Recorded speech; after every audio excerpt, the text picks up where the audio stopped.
تحية للجميع. بعد ما توصلوا جميع الموظفين في قطاع التعليم بالأجرة ديالهم لشهر يناير 2023، لاحظوا مجموعة من الأساتذة اقتطاعات كبيرة من الأجرة ديالهم، وكاين مجموعة من الأساتذة كيتساءلوا على أسباب هذا الاقتطاع، خاصة وأنه كيتكرر كل شهر.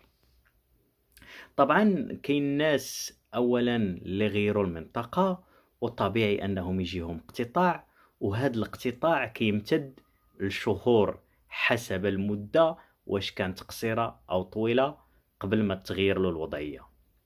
وكاين كذلك الاقتطاع ديال شي كريدين مثلا ديال شي دار، وربما يكون ديال شي إضراب مثلا للناس اللي كيناضلوا وكيشاركوا في إضرابات.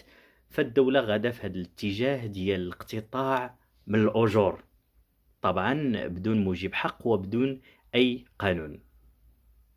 للإشارة فالاقتطاعات، اللي بغى يطلع على جميع الاقتطاعات فبإمكانه أنه يطلع عليها في موقع الخزينة ويشوف بالتفصيل، وممكن يستفسر عن أي اقتطاع جاه.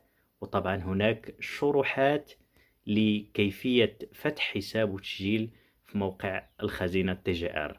هذا مكان، تحياتي للجميع.